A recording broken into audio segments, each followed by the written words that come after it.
The Unrelating podcasts are meant to be for education and entertainment. They don't constitute a service or advice. For personal struggles, please reach out to a medical or mental health professional. Going through a divorce is one of the toughest things you can do as a couple. Now imagine having to get back out there and start dating again. In today's episode, we're going to talk about that exact problem. Michelle, what do you think?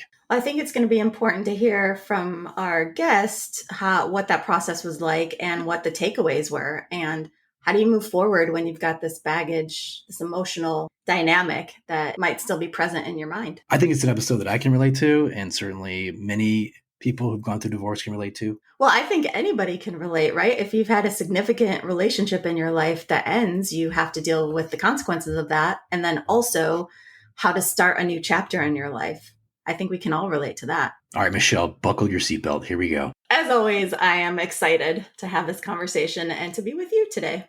Me too, Michelle. This is going to be fantastic. Welcome to Unrelating with Kel and Michelle, and I'm one of your hosts, Kelly.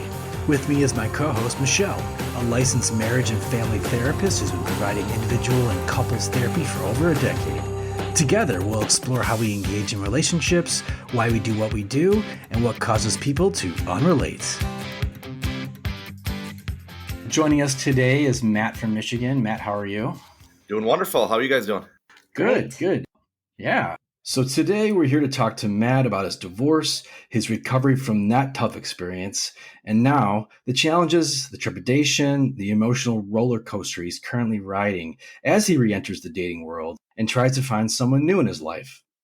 So Matt, tell us more about you and your backstory.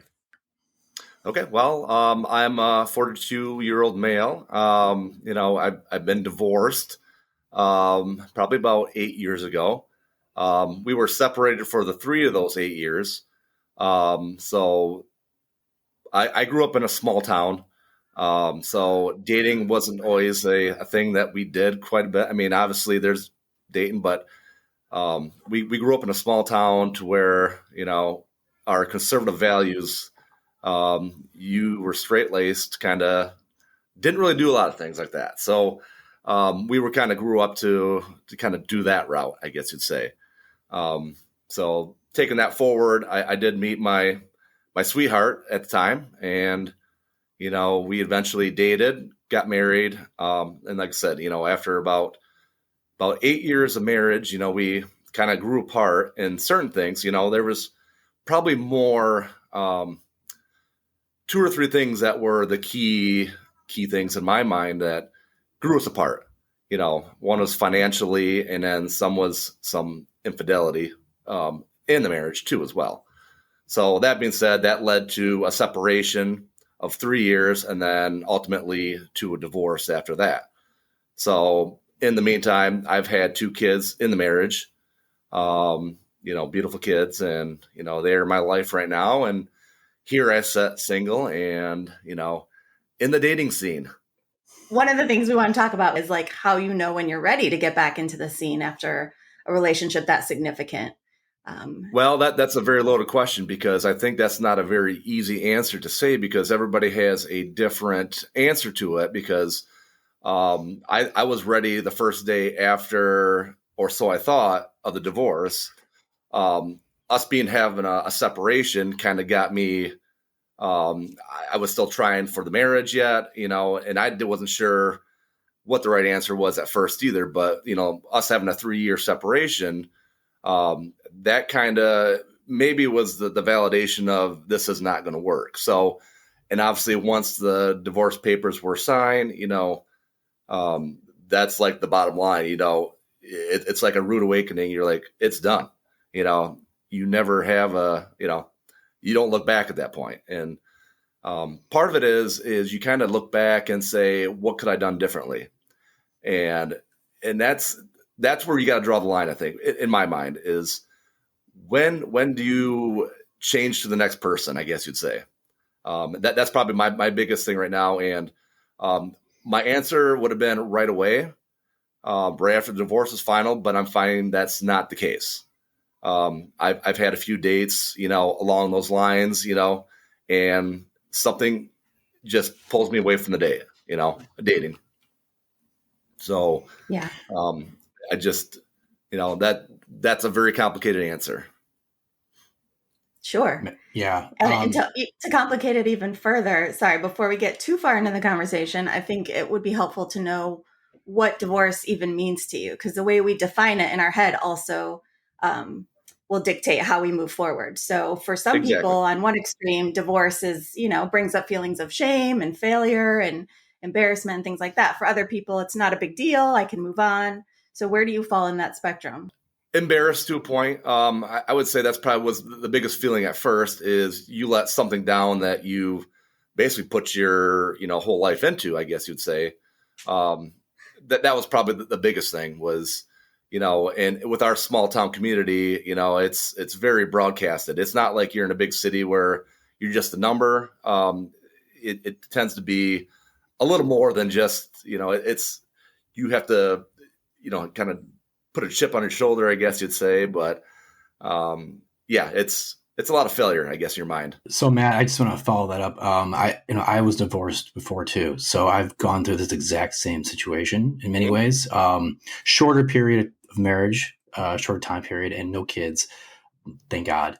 But I've since remarried and couldn't be happier. So this is something I think I can talk to quite well. I'm just curious, going back into your relationship with your ex-wife, like when do you think it started to really unravel? Because that to me, I think that sort of helps us understand Right. when did you start to notice it unraveling? I think was probably midway through the marriage is I was a little naive to it, obviously. So I was there were some financial things that happened, on that end, and I didn't want to believe it at first. So I think you're so naive to the situation that you just want to like forget it never happened. So you're so invested in this one person that you just can't believe it could be that way. So like I always say, it takes a lot of years for somebody to find the truth, essentially. And I'm not saying that I was no angel as well. I mean, we both had our faults and stuff, and I think with that being said, you just grow so far apart. Problem after problem. You're eventually just all of a sudden you just essentially just snap to a point of, that's a breaking line is you just break up without correcting the problem. When you say financial things, can you be more specific? Do you mind? Little things like the bill paying and stuff like that. There was some and truly I don't know exactly what all happened in that sense. I basically gave her a lot of different duties for the financial end of it, and I didn't know if I should have been more on top of things too as well.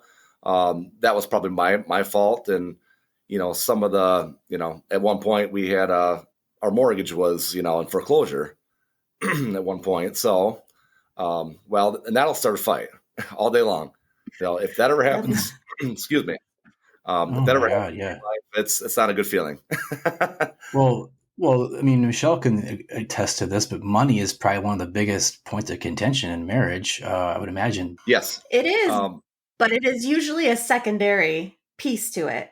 The money is a very tangible thing to grab onto when there's other issues. So, Yes. yes, not being on the same page financially is definitely a conflict builder, but a lot of times it's something underneath that, to be honest. The people who come in saying it's financial, half the time it is, half the time it isn't.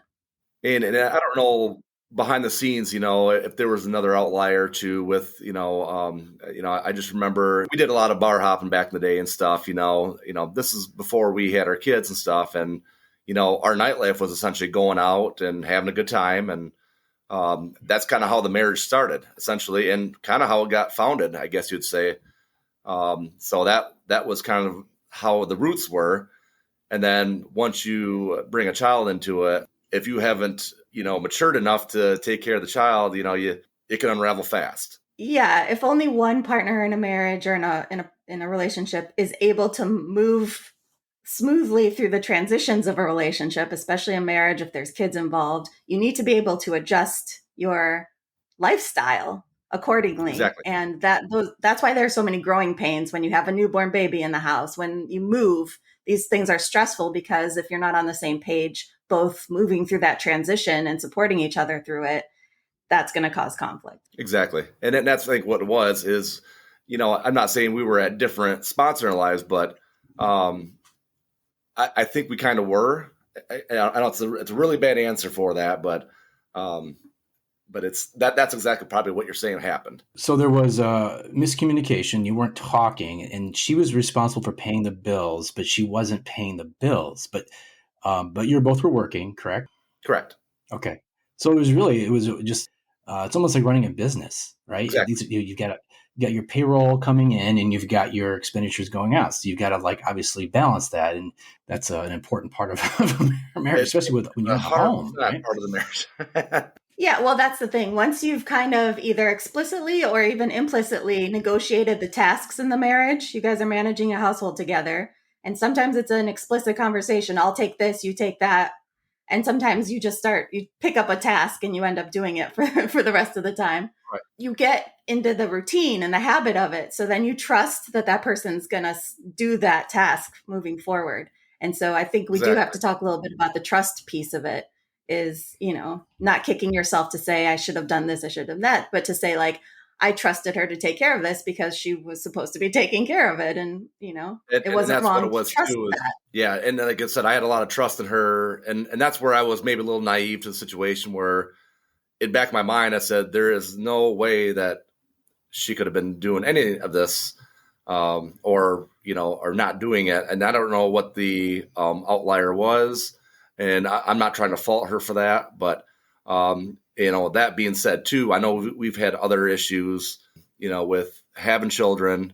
So we actually did some fertility stuff as well. So there may have been a financial burden with that stuff, too, because that was a big thing with our marriage was to do this. And that's why I don't want to fault her for maybe what she did, because obviously that was more important than probably maybe a utility bill of some sort at the time.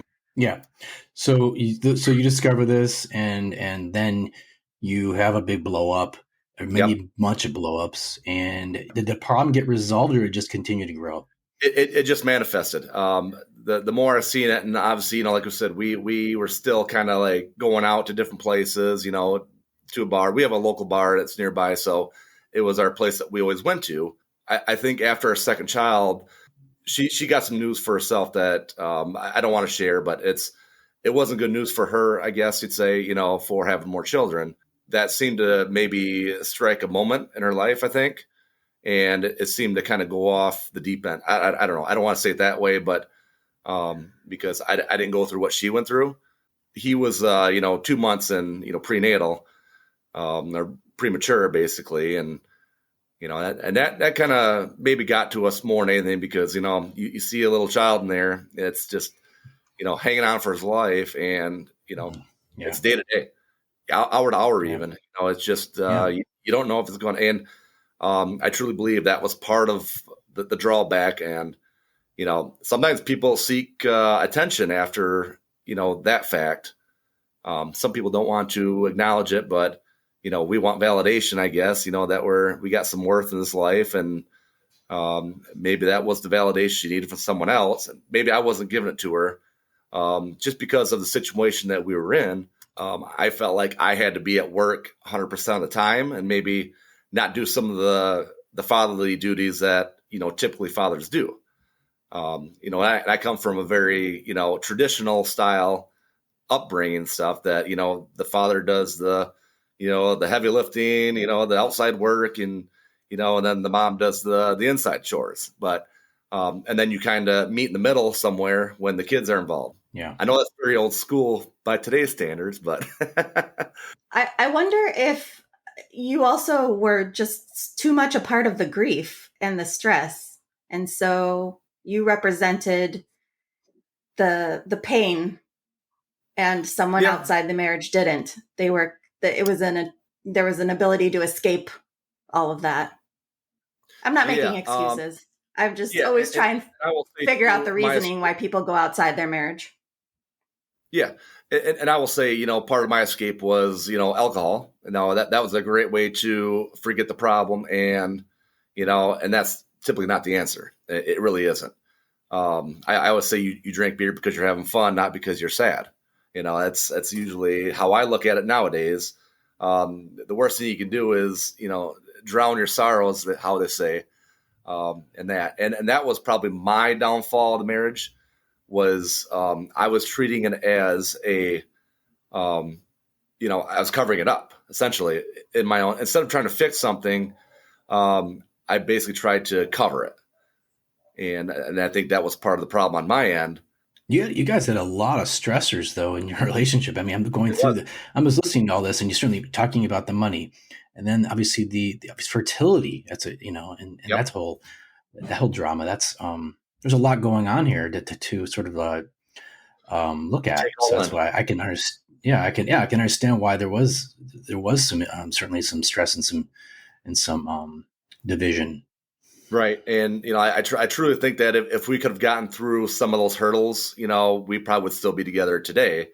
And she is remarried now and stuff, and, is living a good life, and we are good friends now again. So, and that's what I love about it is we were able to kind of get through our differences and, work through it, because obviously we got to coexist with, our two kids, and, and that was number one. After we got through all the bickering and, all the small stuff, I guess you'd call it, well, big at the time, but we finally got to a very good level of, understanding each other and coexisting, basically. Well, that sort of sets everything up for us. So now I understand a little bit more of your backstory and kind of what you went through. And you're in the dating world. You're back out there. Back out there. So yeah, it's quite the new scene for me. So like I said, I was never a big dating person back in the day. So not now with all the new social media, all the dating apps and all this stuff. It's a lot to take in.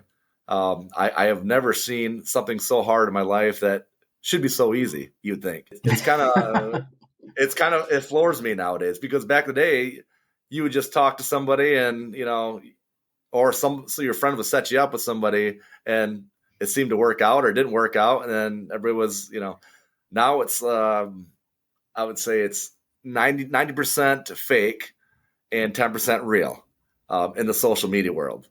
There is so much. And the amount of time and effort it takes to wade through the fake stuff is exhausting. Exactly. And I've been through a lot of these different apps before, and it's nothing but either a scam or, somebody that's just out there to do something else, I guess you'd say. The sex end of it. And yeah, that's usually not what you're looking for. I mean, some people may be, but that's, if you're dating, that's the last thing you want to probably look for at first. Man, how long did it take you when you got divorced before you actually were ready to get back on the horse? Because I can tell you from my experience, I was extremely hurt by my divorce, and sort of I was a broken man. And in many ways, it took a lot of courage for me to get back out there. I would say probably 6 months to a year before I was really ready to open myself up. Well, I wasn't even ready to open myself up. I was just ready to get out there and start meeting women again. How long did it take you? I would say, like I said, we had a 3-year separation. So obviously at that point, the marriage was still active in my mind. And then we finally went through our divorce and, signed our papers and all that. It was probably at least over a year and a half, before I even considered it. And then I still had cold feet going forward, because I will even say today, I still have, some setbacks of maybe trying to meet somebody. Part of it being, a single father with 2 kids, you don't want to miss any time with that. I mean, you got a short time with them. You don't want to see them grow up, because, I'll say relationships are a lot of work. You have to invest in them, and then if you invest too much in them, are you going to miss something else on top of it? So that is probably my biggest downfall to maybe making a huge commitment to dating. And that's kind of where I'm at, I guess, at this point.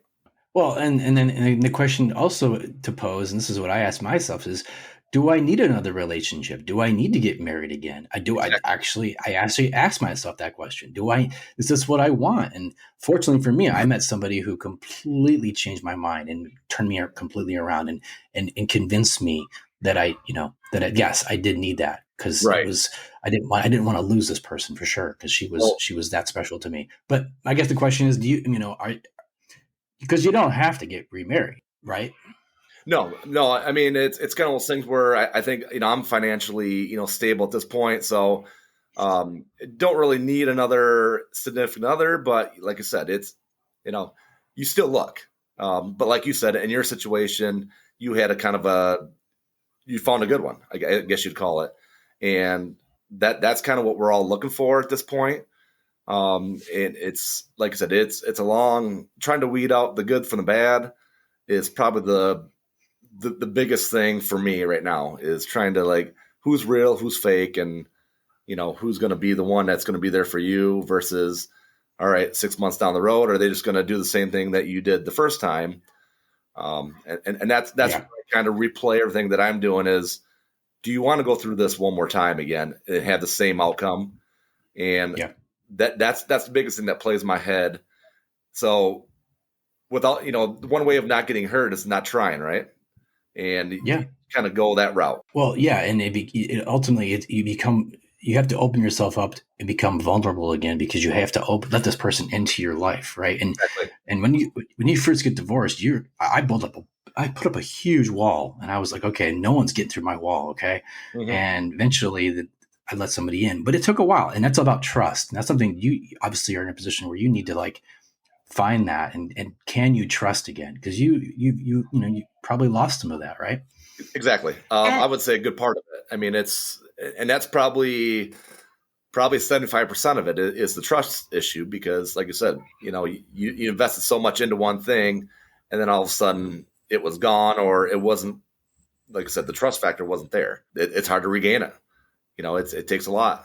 and then it's also about opening the possibility of this partner not being that way.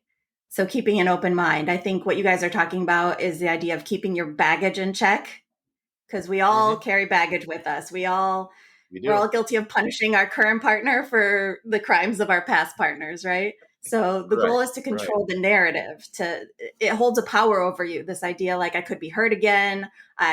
This person could be someone I can't trust down the road. But that's our fear and our past experiences chattering away at us and making us insecure. So it's up to us to make a really intentional effort to say, I'm reacting to my fear, not to my new partner. This is about my fear. Right. This is about my past. And then if you do end up, fucking up this relationship because you are, punishing this person for past baggage, to take accountability and to voice that, to say, you know what, I was reacting to my fear, not to what was in front of me, and I'm sorry.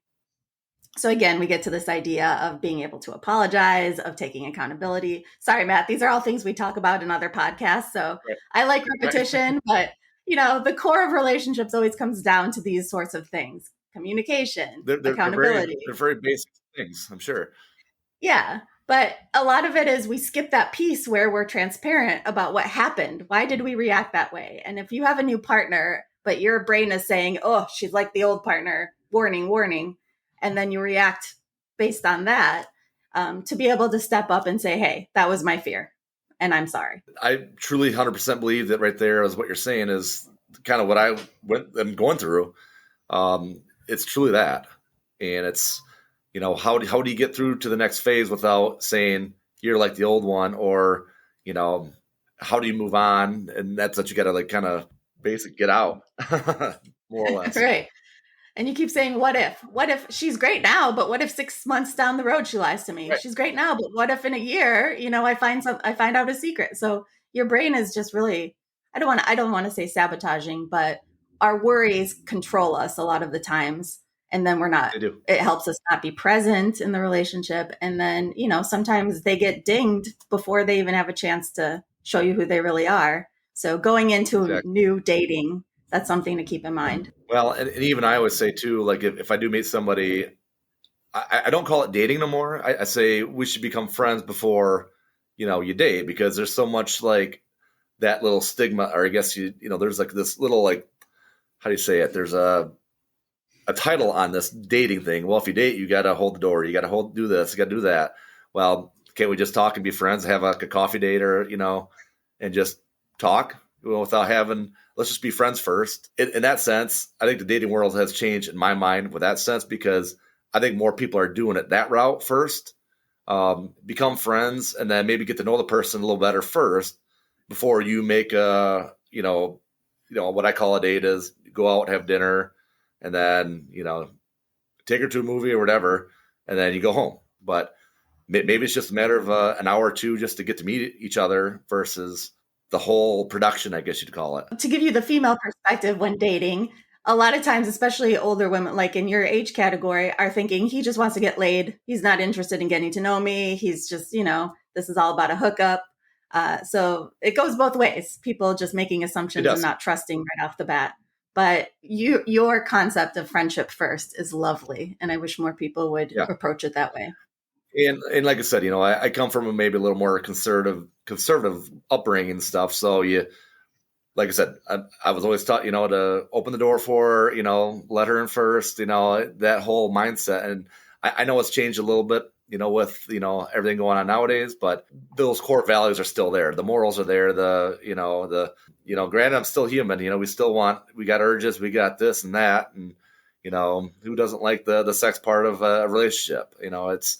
That's a human nature thing, but you got to get through the first part first before you can get to that point, and some people I think skip the personality part and then jump right into the physical part of a relationship, and you can get hurt pretty hard fast that way. Matt, do you find that when you're dating now, do you oftentimes compare your current dates to your previous wife? Do you have that problem? Not so much. Nope. I will say, I've always cherished what we had, with me and my ex. I'm not going to fault her for anything that happened. We've gotten past that point, but how do you say it? That's kind of like, I keep that in my back pocket, and that's my relationship with her was a good one to a point. And, I'm not going to say, some people will badmouth somebody all day long until they're blue in the face. And, that's, I still cherish it. I guess what I meant is like, you don't, like if she was a blonde, you're not looking for blondes. Like you don't, or maybe there's certain things you really are attracted to that I'll you. So superficial, how's Kelly. that? No, I'm just saying like, well, because that's good. I'm actually happy to hear that, because you're more open, because I think that would probably help you in the long term, like in terms of like finding somebody and evolving as a person. If you didn't have these hangups, you were actually open to anything and everything, right?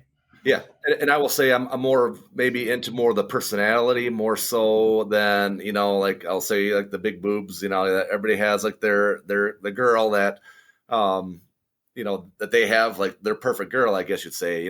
Men are very how do you say picturesque. We need to see a picture to understand something. You hear a attractive voice on the radio. Well, if you don't see a picture, you fall in love with her right away, but you might see her the next day in a full picture and you're like, ooh, she's not as attractive anymore. And that's maybe where men maybe get the bad rap for, they're just pigs type thing. Because Well, kind of think with men have our also been, eyes. yeah, you guys have been conditioned, especially your generation, to think that like the porno pinup is the ideal woman. Yep. So the standard of It is. beauty is so like hammered into your heads. It's hard to get away from it. Right. And like, and I know there's stuff too out there, where women can kind of like, do their, how do they say it? They put their makeup on and then, they can look, 100% different from the makeup on versus makeup off type thing. And, men will see that first time that they see him with the makeup on and, she's a 10 out of 10. And then next thing you know, the next morning they're like, oh, what happened? so Yeah, we because are you're definitely talking like you're talking makeup, Spanx, heels, all the things that like squeeze you in eye and keep test. you up. And we always start in the middle, we go up, we go back down, we go back up. That's usually how they always how men typically do it. It reminds me of Homer Simpson, like when he puts a belt on and then 2 minutes later it like busts open and like his whole body goes plop. Yeah. That's most women when you take it. I think we can agree that women definitely get the short end of the stick when it comes to that sort of thinking, because it's really not fair, quite frankly. If men aren't nearly as subjectified, or what's the word? Objectified as women are. I Yep. guess. Yeah. It's men will do a lot of looking. How's that? Yeah. Let me tell you a quick story, Matt. I can just from my own experience, and this is why I have a point to this. But so when I got divorced, I did quite a bit of dating. There was a pause period, and then I started dating quite a bit. And I did the same thing. I did a lot of online dating. This is a while ago, so it would have been different.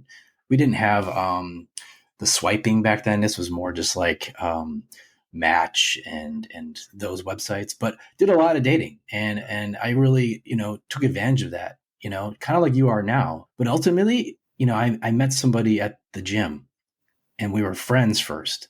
And actually, it just developed into a hey, how are you?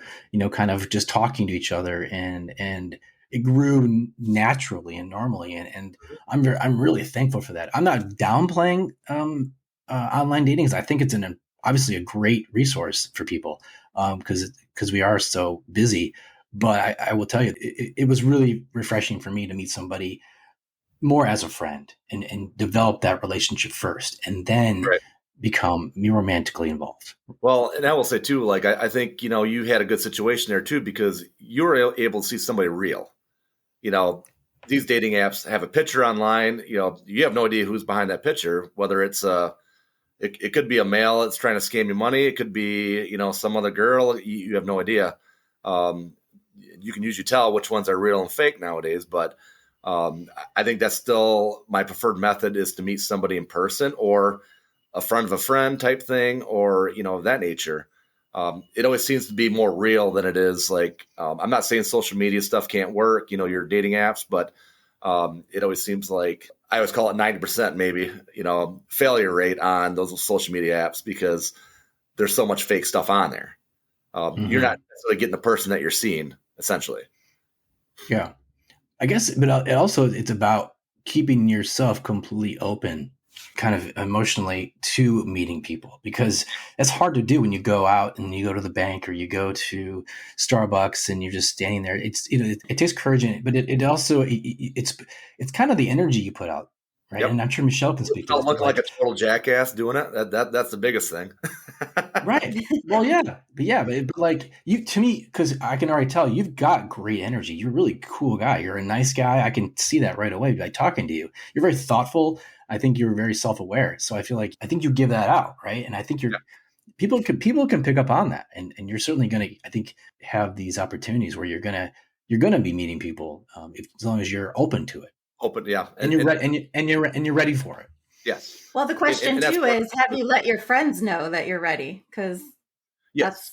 I'm sure there's plenty of people who are like, I Ironically, know someone for you. yeah, and ironically, a friend of mine, I showed interest in somebody, and they kind of, were open to it. It didn't work out, obviously, but that was kind of a friend to friend hookup, I guess you'd say.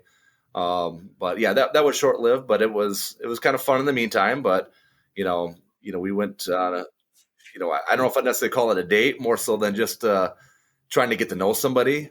I hate saying the date word, because everybody thinks if you're dating, oh, you're intimate, you're romantic, you got everything that comes with the whole girlfriend, boyfriend, type thing. And I don't like calling it dating anymore, because to me that seems like a boyfriend girlfriend situation, and it's not necessarily that. You're hanging out.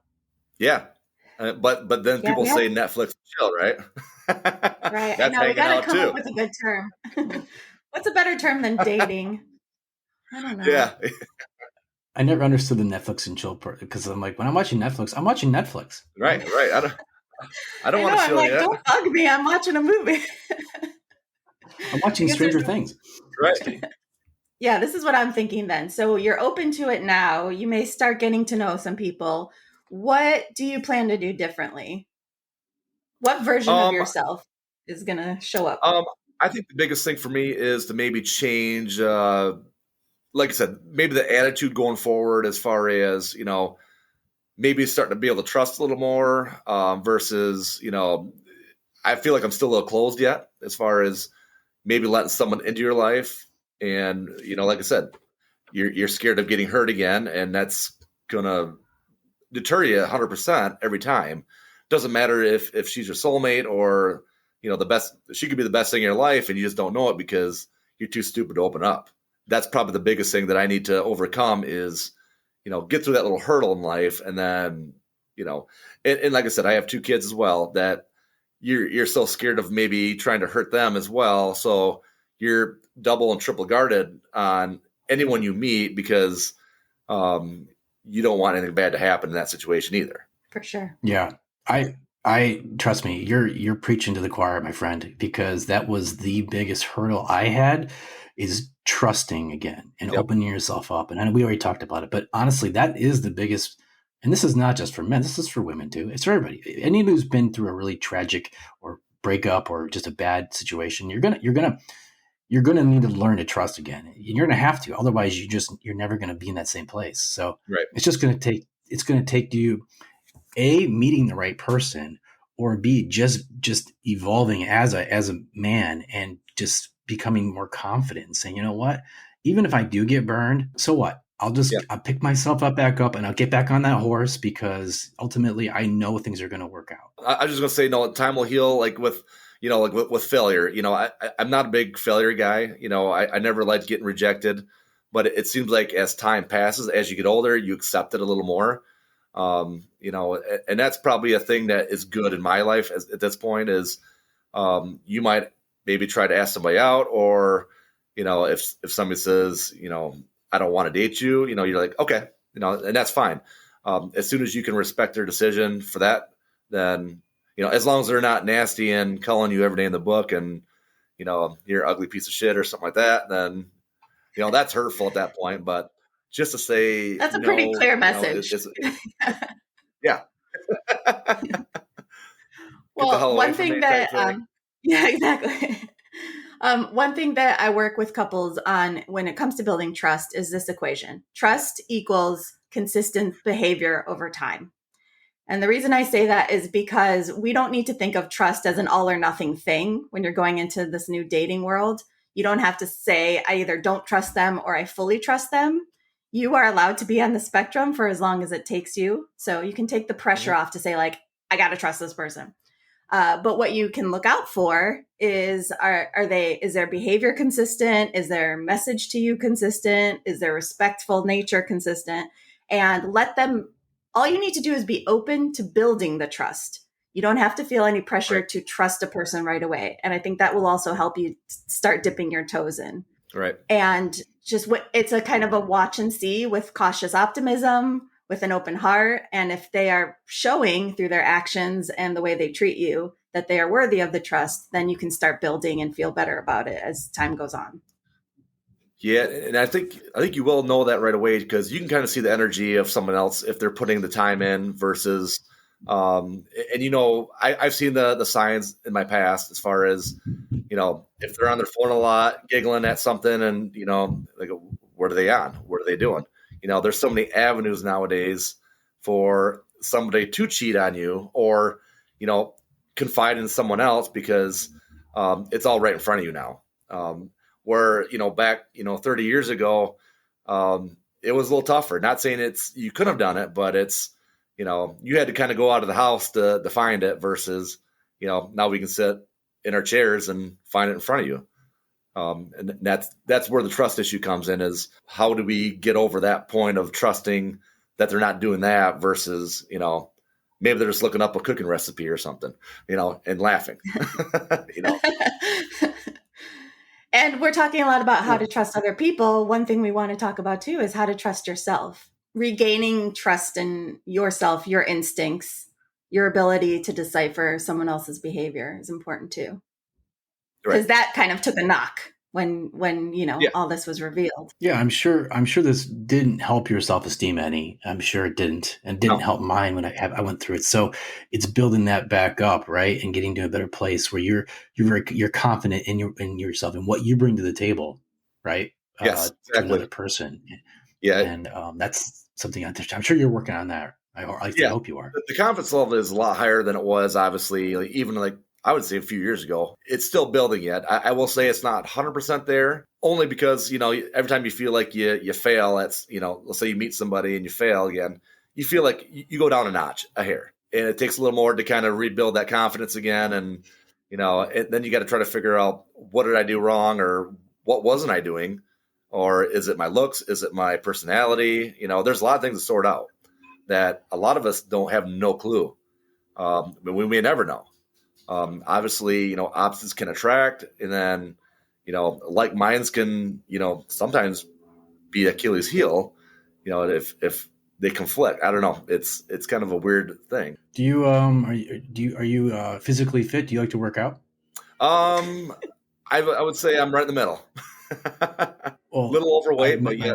Well, reason I ask is because I'm not hitting on you. Reason I ask is because is because that was one of the things that I really kind of leaned towards, which is why I met my current wife at a gym. But like that to me was a great way to build up my confidence, is to start, because I don't think I was working out very much in my prior marriage. So I really sort of dove face first into that, just building up my mental strength and my physical strength. And I lost weight. I got more buff, and to me that helped build me up as a man. I just felt I felt more powerful. I felt stronger. I felt more confident, and it sort of and I think it really changed my mental approach, to dating, because I'm like, all right, you don't like me, fine, somebody else will.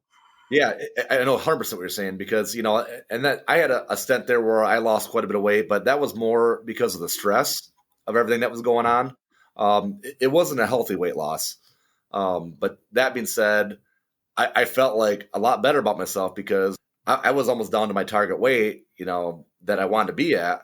It had nothing to do with working out either. It was all because, of not eating. There's other reasons, with drinking and stuff, versus you didn't do it the right way. What you're saying with working out, but it gives you such a good feeling once you get those target goals, that, you have such a high confidence level that, yeah, you can go up to a girl and she rejects you, and you're like, okay, like you said, I'll find another one. It's just about building up confidence, and there's mental confidence, and then there's obviously physical confidence, and having both of those, I think, is really important, especially as you grow, especially as you get older too. It's more important, right? It is, because it's a lot harder to keep that physique at a later age than it is early. I think we all can attest to that. Yeah, and I think we all, exactly. Right, Michelle? I feel like that's really an important part of Matt's journey, is also just kind of healing, right? Liking himself, being confident in himself, and ultimately feel like he has a lot to offer somebody else. Yeah, and I think Matt knows he has a lot to offer. I think when there's a woman in front of him that he's interested in, that's going to be the test right there, is if in that moment he feels confident enough to say, hey, and smile, and, kind of give those physical cues that he's interested in getting to know the person. But we're talking about things that are important going in. One thing would be how you define a healthy relationship. So if you're looking for a new relationship, what do you ultimately want that to look like? And I know that in the past you told me about a friend of yours that you think has a great relationship with his wife, and you think that they're really matched well, and they're a real partnership. What is it about that relationship that you think is successful? I still think it's still opposites attract to a point. They have a lot of, like you said, they work out together. They have that kind of, core. Obviously that's not the main one in my mind, but they have a good personality to each other. It's basically, they have their quarrels, I'm sure, just like everyone else does. But I look at that and I go, you kind of get jealous a little bit. You're like, what makes that work? And, why didn't mine work, type thing. And, it's kind of you want it to be you, I guess you'd say. Yeah. Are they silly with each other? Is there humor? Absolutely. There's humor. There's no, there's he's a very serious fellow. And I think humor is a big part of a marriage too. There's some people that are too serious, and then they could just never get over themselves. And you got to be able to laugh at something even when it's not funny, and vice versa. You need to stick up for somebody too as well when the time is right as well. So I always say kill them with kindness type thing. So when something isn't going right, you make a joke about it, and it seems to lighten the mood. That's always been my coping mechanism, I guess, through a marriage is, when something isn't quite right, you make a silly comment, and everybody seems to just kind of laugh and chuckle, or maybe just give you a weird look. At least that way you diffuse the situation. When it comes down to it. And what's funny is you talked about your like conservative traditional values and the man being the head of household, but this couple that you're talking about, and then also other people, in that same culture, it's funny how they do kind of make a lot of jokes about the wife being the boss. It's like, Yep. whatever she says goes. She's in charge. So there's also that piece of we the all know culture women's the boss. We all know that. Well, I'm glad we can all agree. Wife. Yeah. Happy wife, happy life, Matt. That's right. That's right. That's how we go by. We live by that motto. That's our guy code. Oh. That's one thing I've learned over the years is like, honestly, I'm a little more patient. I'm just trying to be more like cool, whatever. I'm just chill with my wife, and Well, honestly, it makes things a lot easier. And I will say, us as men, we tend to be not really left alone, but we tend to like not have controversy. If it's a small problem, we tend to just kind of like let it go. That's why I've always like done it. If it was just a small little problem, like, well, if I just leave right now, then, or go in a different room, and that's always the best way. Where maybe it's not always the best way. Oh man, you sound so much like my husband, which makes sense. But yes. No, it's interesting because like in the beginning of our relationship, that was kind of a big, not a conflict, but a style that was so different between us, because I was like, if it's a minor issue, let's just bring it up and resolve it and keep going. Like, especially if it's like, oh, you didn't shut the cabinet door or you leave your towel on the floors, dumb stuff like that. I figure like, well, if you tell me that something that little bothers you, I'll stop doing it and we're done. But for him, like you, Matt, is like, if it's small, I'm not saying anything and I'm not going to point it out for you. And I lean more now towards his point of view and your point of view of like, who cares? If it's small, who cares? But I used to be really, really kind of stuck on like, but if it's small, resolve it. And then it won't be even a small issue anymore. I think there's a balance. Yeah. And I will say I'm more of a lot of stuff does not bother me.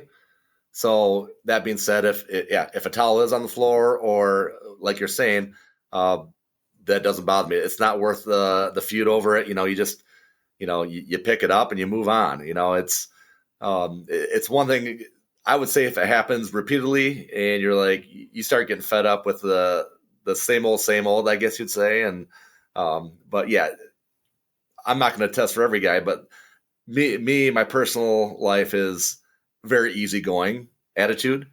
It takes a lot for me to even get mad, I guess you'd say. And I think that's either myself, it's a good quality. I think, maybe it's not so good to like broadcast, like if there's a problem, because I might just repress it, I guess you'd say.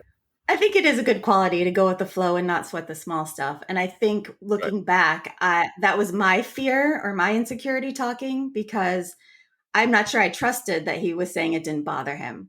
So if it truly doesn't bother you, great. But I think for me, I was worried, well, what if it does bother you? And then, for 10 years, you said, it always bothered me for a whole decade that you did this.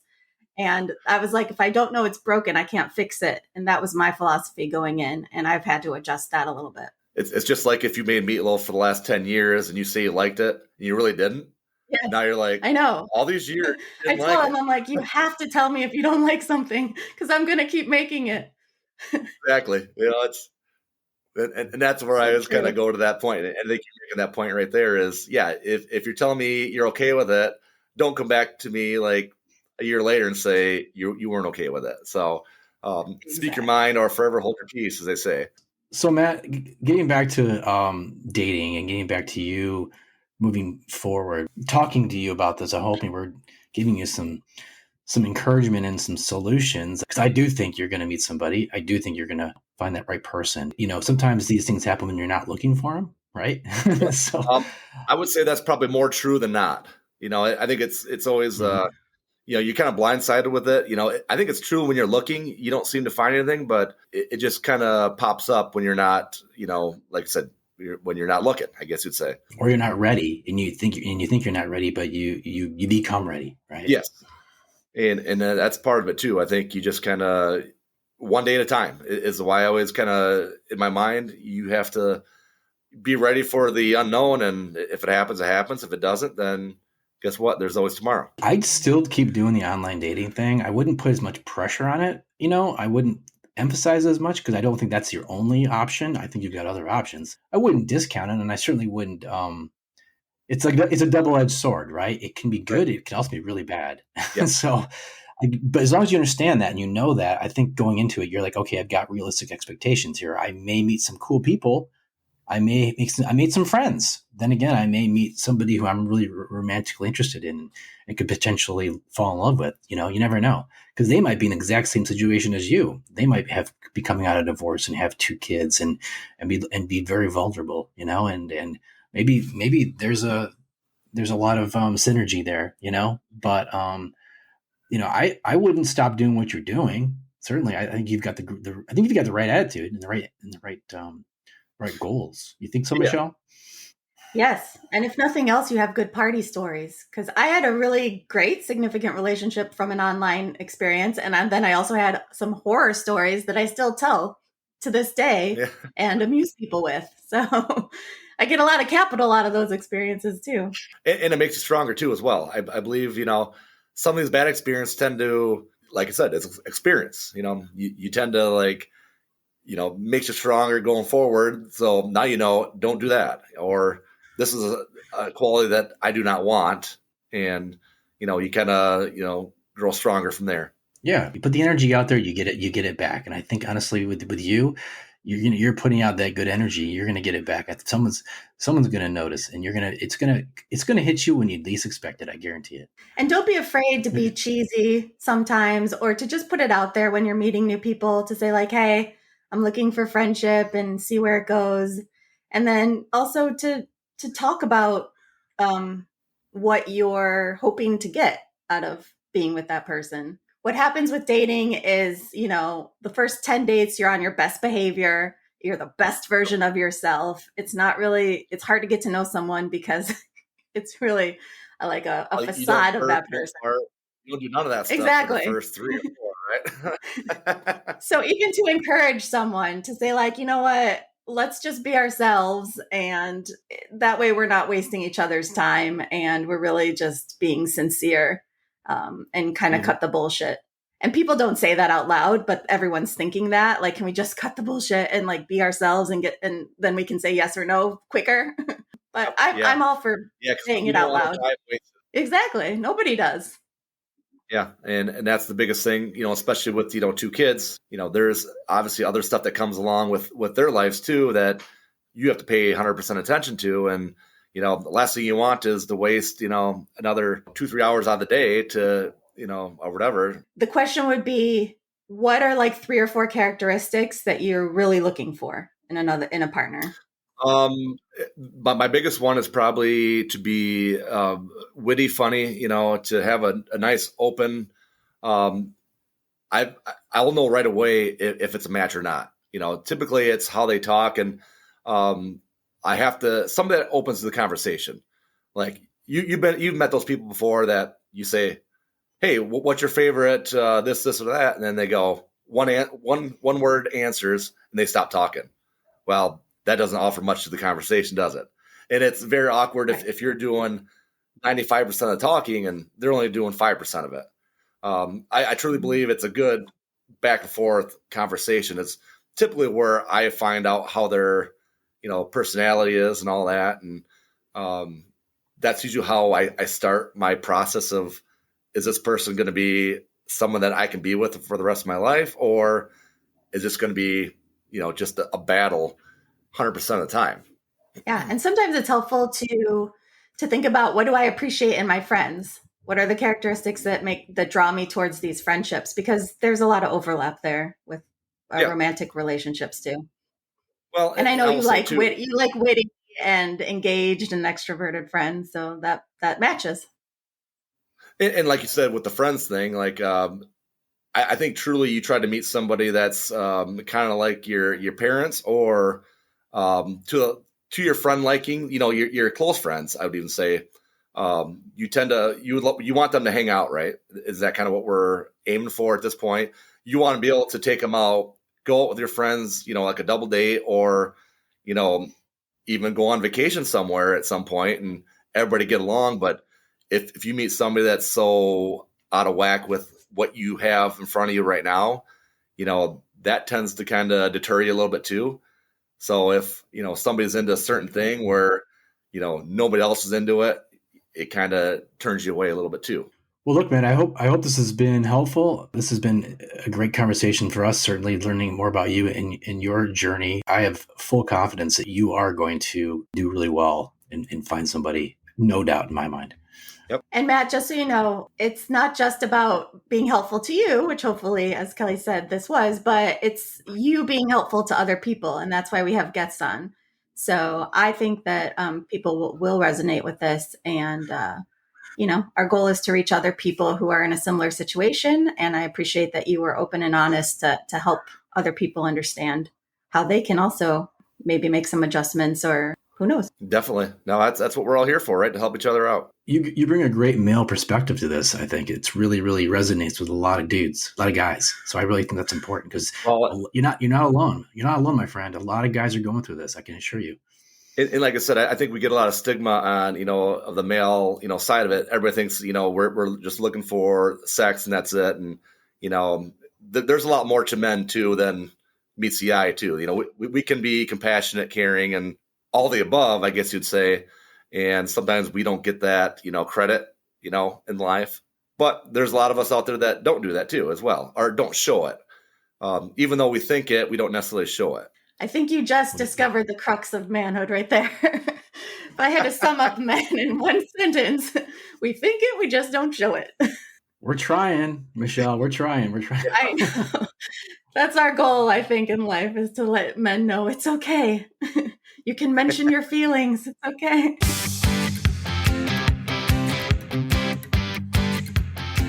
Talking to Matt brought back so many memories for me about that same experience that I was going through at that same time in my life, where you're fresh off a divorce and you're hurt, you're damaged goods, in many ways, and you're trying to build yourself back up and you get back out there on the horse and meet people and and it's just so hard, and ultimately hearing him go through the same thing, it sort of brought back a lot of memories for me. A lot of them I didn't even communicate, but I, could have, but I really felt this more about him anyway. But he will get there, right, Michelle? It's just a question of building himself back up, getting more confident. Yeah, and taking chances. So there's being open to it in kind of a philosophical way and a passive way, but there's also being open to it in a proactive way. And I think if he is a little bit more proactive, he will start to bring people into his life that he can get to know. And I totally see it for him. I do. And although I don't love that you both had to go through something like that, I love that you can relate to it. And whenever something resonates with you and you share about how you can relate to it, it's such a richer conversation. Yeah. And I think it's really important that he has moved on and he has forgiven. We didn't really get into the specifics of his breakup, but I know for me, it was really important that I forgive and forget and move on, because that's part of the healing process. And I think for him, it's incredibly important that he do the same thing, because it's like, you got to move forward. You can't keep thinking, or you keep looking back. And that is how we progress, and that is how we grow. And he will be a better person because of this experience. I can guarantee you. And he's going to have a lot more to offer somebody else because of this experience. It's going to make him a better person. Yeah. And through pain comes growth. It sucks, but that's how it goes. And I also think hearing him talk about how, I don't think we touched on this too much, but how you sort through all of the judgments coming at you from yourself and from external factors. Being from a small town and a conservative town, there was obviously a lot of opinions about his relationship and the end of the relationship. So there's a lot of healing that has to come from that too, is all the pressure that's being put upon you by external forces, but then internally, like we talked about, the shame or the embarrassment that comes with it, you have to heal from too, because if you're carrying that around, it's still considered baggage. Well, I think he's well on his way to finding not only himself, but potentially a new partner. I agree. If you're struggling with family, friends, or coworkers, In a bad relationship and wondering what to do, or want a relationship and to set yourself up for success, then we want to talk to you. So make your appointment on Unrelating. Just drop us an email at theunrelatingpodcast@gmail.com to be our next guest.